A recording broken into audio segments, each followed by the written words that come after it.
I'm not prepared for anything because I'm too busy trying to keep memorizing my lines for the movie. But I do want to give y'all something, though. Okay. All right. So I'm going to be a little 8-year-old girl with a Southern accent who's telling the story.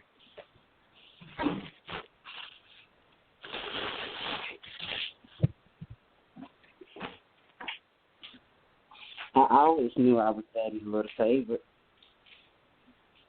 Daddy would come into my room and he would tell me I was pretty like Mom, and I just knew that the way Dad looked at me, that Dad really cared. Well, one day, Mom went to the grocery store and she said she would be right back. So I decided to stay there with Dad. Dad had been drinking, and him and Mom had been arguing as well. But I love Dad, and no matter what, I know Dad loves me too. Dad was in the back room, and Dad called me.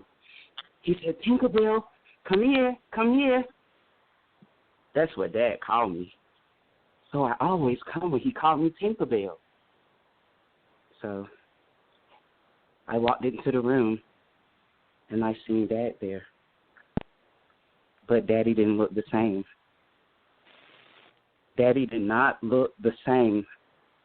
So I touched Dad, and Dad felt really warm. All of a sudden, Dad grabbed me.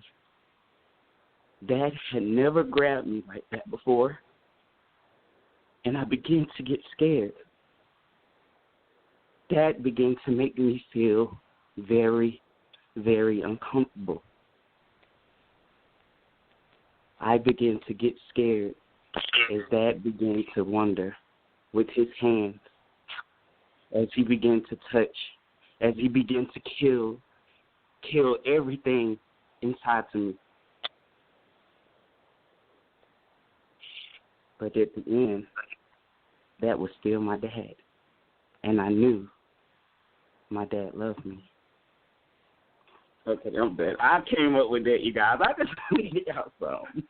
Wow, so that was powerful, and that actually brings up what a lot of people have to talk about in the arts, which is tackling very difficult issues. Because I mean, that's something that I know. I just didn't want to get off and not give y'all that. I didn't have nothing prepared. I came up with it off the brain.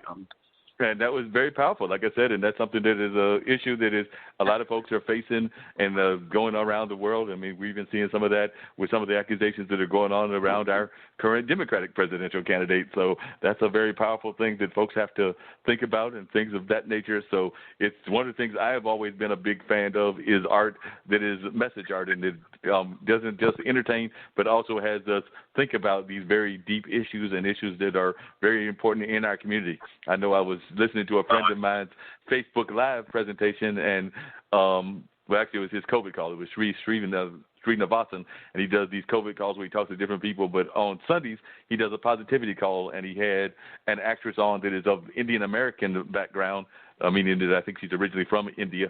And she had a scene like that. They did a play that actually got national attention because it touched on those kind of issues where it was talking about abuse and things of that nature in the family environment. So that's something that is very real, and they went on to win all kinds of awards. And, you know, if you know anything about that culture, the Indian culture, we say our culture is very closed-natured and closed in and everything, but I would argue that the Indian culture may even be more so. So they definitely don't like talking about those kind of issues. So she was talking about how she had a lot of respect for doing that, but, you know, she probably also got a lot of flack for doing it as well. So anytime you deal with those powerful issues, that's something that our art needs to do on a regular basis. So definitely appreciate you sharing that thought with us. And what did you think, Ronald? I know that some of your poetry talks on some very important and deep issues. So I was just wondering what you thought. The fact that she made it up on the fly, that shows her talent. But the play I just did, Touch a Shock Opera, is about the subject that she talked about. It's about a young lady who's on trial for killing her father, who was molesting her since she was a teenager. So I I think she touched on the subject that that is taboo in our community that we don't want to talk about, which is molestation, rape, depression, suicide. There's so many things that we don't want to talk about, but it needs to be brought out because our young people are in the social media age. They're being exposed to so many things that we weren't exposed to, but I think we were exposed to, but we didn't talk about it. So it's so many things are so much on the forefront. I'm just glad that she talked about it because it sounded like something that was from the play I just did. Wow. And Troy, you talked about that earlier. You talked about the fact that even when you're talking to these young men, and I'm sure that Ronald does the same thing with his mentoring program, that a lot of times y'all are touching on these issues that are going on that are in our community that sometimes we don't want to talk about, whether it's in our own African-American community or whether it's in the Latin American communities or the Native American communities or the Asian communities or whatever. But a lot of times these are issues that have to be touched on and have to be dealt with, but there are oftentimes issues that are very hard to deal with. So I was wondering what your thoughts were and also how you deal with these things when you're talking to people about it when you're doing your mentoring, because when you came on at the beginning, you talked about the mentoring program and how y'all talk about a lot of very deep issues, including these kind of issues. Yeah, absolutely. That was awesome. I share the same sentiment, the ability to create something like that off the fly. That was awesome, man. One of the hot topics that we've been dealing with lately in our quarterly themes is suicide and how that has tripled within our youth community, especially with social media bullying and, home used to be the sanctuary. Now the bullying follows you because of social media and the ability to put things out there by push of a button. So every month we do come up with a theme. Our big one has definitely been mental health, self-awareness, emotional intelligence, and, why self-love is not selfish yet necessary. So those topics are no longer taboo, and we're challenged by the whole online presence because the information is at their fingertips. And of course we understand that all of that information is not truthful. So really helping the kids navigate in this informational highway is really important. Not to denounce them for using it, but train them up. Right? We talk about training up a child. Well, now is even more of a reason to do such, and it's necessary. So we found that with kids, man, that at the end of the day, they really want someone to allow them to be heard. And we found very organic ways to engage them in conversation and letting them know that this is a safe place.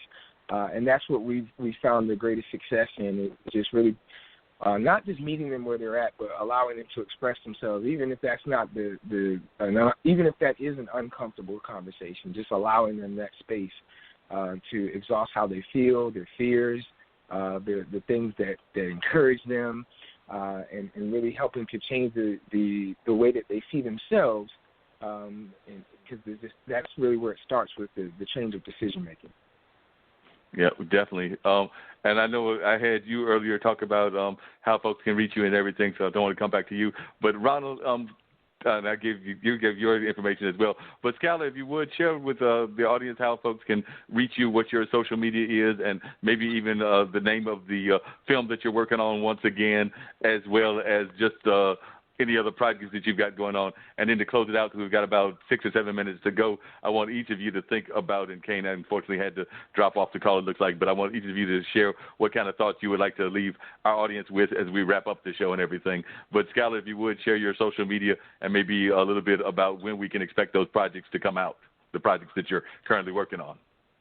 Okay, you can actually follow me on FlySky252. I have a lot of different clips because I'm a Gemini at heart. So I love to challenge myself and do different, like the crime thing. So you can see more of my clips if you go to my Instagram page. I'm in my second movie, which is challenging because I'm playing a detective who turns evil. So I'm excited about it though, because I know I can handle it. What else I got going on? Other than me uploading, taking care of my kids, uploading my photos, I got an artist page on Instagram or artist page on Facebook that you could follow. Other than taking care of my babies, because I'm a mom first, that's where you could find me and my movies. And I'm hoping to do bigger and better. Sounds good, and hopefully as you continue to develop, we'll see you on the national and maybe even the international scene as things continue to develop. Right. I'm going to start with, I think we'll start with Troy first, and then we'll go to Ronald, and then I'll close it out with you, Skylar, and of course me and Dean will say parting words as well. But if you would, starting with you, Ronald, if you've got any final thoughts that you want to share with our audience, maybe a thought that's a positive thought that can uplift people and get people to think in a positive direction as we're going through these hard times and everything. But I just wanted to know if you had any final thoughts that you wanted to share with our listeners in general, just about life and just about things that they may want to reflect on. Reflect on life. I'm like I said, I'm from New York. I've lost a few friends and a family member from this COVID-19. And so this is the time to be considerate. Don't let the small things get to you that someone says to you on social media. Don't let those distractions move you out of the way. Just every day you can wake up 10 toes up is a blessing. But enjoy the little things. Learn to say thank you more. Contact some folks. Bury some stuff and bury the hatchet. Get some closure with some friends because life is short. There are folks that are leaving here. There's such a falling away right now that we're under spiritually, that we have got to get our minds right with God, get our minds right with ourselves, to love and appreciate just the air that we breathe, just to be able to have a roof over your head. There's so many people that are struggling with this right now, the homeless, the elderly. Like I said, there's so many people that are isolated. They don't have someone. They live in an area where people can't visit them, so they haven't experienced human contact. It's kind of like the situation with Will Smith in I Am Legend, where he was talking to the mannequins in the record store. That we are in a really tough time. So this is a time for everyone to have so much self-love, self-awareness of who you are, and get closer to family. Bind together and come together, pray together, love one another, give someone a hug, and always, as much as you can, when you're outdoors and you're at a store somewhere, a drive-thru or a gas station somewhere, tell someone thank you and mean it, because you never know what it's going to do for someone right now that just needs to hear a couple of small, short, sweet words to get them through their day and to help them make it home at the end of the day. Exactly. Troy, what are some of your final thoughts and something that you want to share to get people through these hard times that we're going through, and any thoughts that you may have as well? Well, first thing, man, to really understand as a believer, man, our principle that we really hold on to is love, man. So love means to give, So I encourage everybody, including myself, to make a commitment today to be a giver.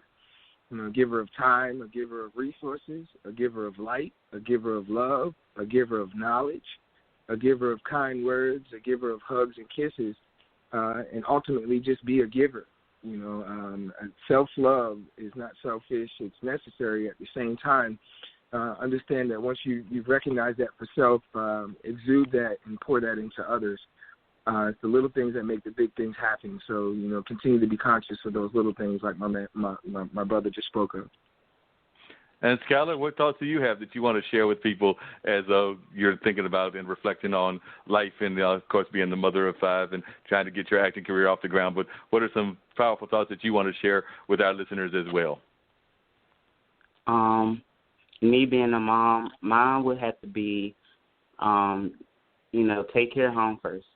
Especially with what's going on now, because you can never be too careful. And you don't want to bring that back to your baby, because babies' immune systems are a lot weaker. It's harder for them to fight things off. So, take care of home first. Take care of putting them babies first. I'm out of work, but one thing about me, I learned a lot of side hustles. I do hair also. So, I'm doing hair in the meantime. So I'm making it through, and I feel like I made a smart decision. So any mom, that chooses to put their child first, I feel like you're making a smart decision. So with that being said, stay prayed up, and just be safe. Quarantine. Sounds like a great idea, and sounds like what folks need to be doing. Dean, what are your thoughts? And then I'll come back and tell folks what we've got coming up next week, and you might even want to tell them about some of the other programs that we've got coming up. But we do have a great guest next week, and, of course, we have those amazing special guests that will be those episodes. But what are some of your thoughts? I know you've got that slaying that you always close out the shows with, whether it's this show or some of the other shows that you're on. But what are your thoughts, Dean? Well, we first of